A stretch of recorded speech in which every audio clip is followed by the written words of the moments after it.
Good morning. This is Robyn Hurst with Vessels of Clay Yoga and Set Fitness, and I am coming to you today from my bedroom. This is my devotional time, and I'm like no makeup, no nothing, a smidge of chapstick because my lips felt dry, but I just really wanted to share something with you that God revealed to me this morning in my study time, and I feel like, oh my gosh, you have to know this. So I am not like going to wait until I have makeup on and look all perfect or whatever. Not that I ever look all perfect, but I have to share this. So Psalm 91:7. Let me read it to you. 1,000 may fall at your side and 10,000 at your right hand, but it shall not come near you. I've read that many times. I love it. I've certainly confessed it when I am wanting to overcome something, when I am needing victory in an area.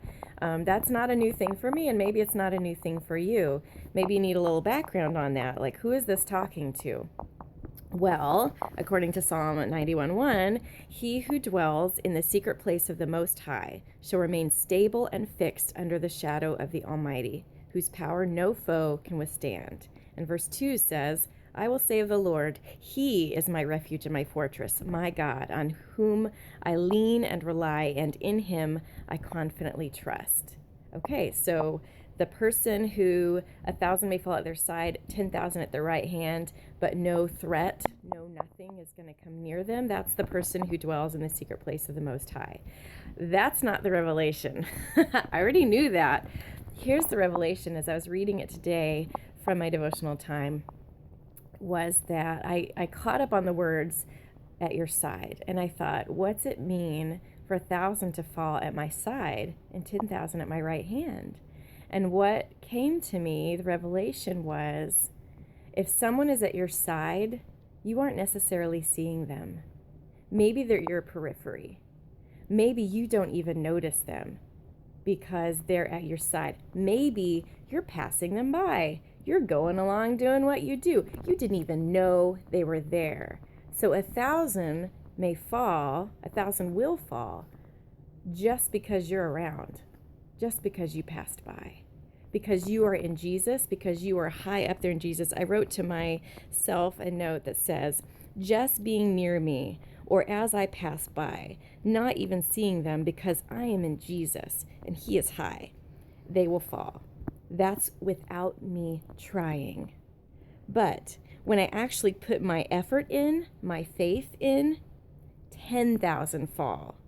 So as I dwell in the secret place of the Most High, many threats will fall just by me being around, just by being near me, and 1,000 threats will fall. But if I put my faith in, if I confess the word, if I confess the truth and believe in faith, 10 times as many threats will fall.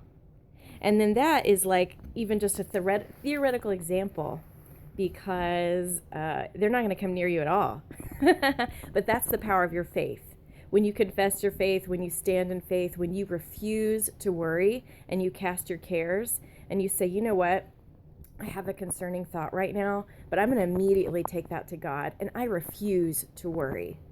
There's 10 times as much power in that. But rest assured that even when...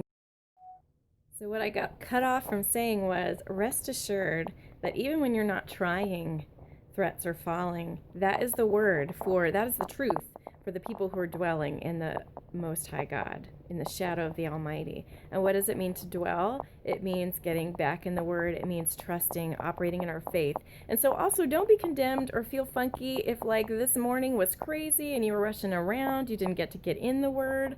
Just talk to God.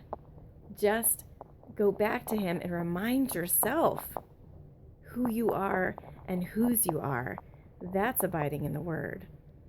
If you are not fully sure of that, then get in the Word and start learning some of those promises and cover yourself with them, because they are the truth. And the truth is what sets you free. God loves to see us live free of worry. That is His hope for all of us. Jesus already paid the price for sickness, for sin, for worry, for all of that. He already purchased all of that, and He came for us to have an abundant, joyful life. John 10:10, Matthew 11:28 through 30. I am currently doing the Joseph Prince Let Go Life study and book, and I highly recommend it because I have a history of being a worrier, and I have loved the Lord for a long time, and I have trusted Him for so much and confessed so much to Him, and yet did not realize even until recently how far the roots of worry, the habit of worry, had been. And I tell you what, it's a new habit for me to not worry. It is a daily confession.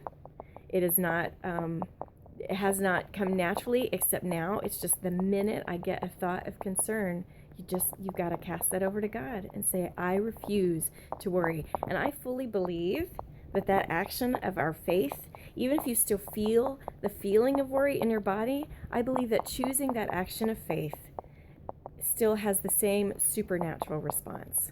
I truly believe it. I believe that God will honor your faith as you confess and say, I refuse to worry. I will not let one thing come out of my mouth that affirms worry. The only thing I'm going to let come out affirms truth. I hope this helps somebody this morning, and I just pray that you have a blessed, worry-free day. Your Father longs for you to live a worry-free, stress-free life.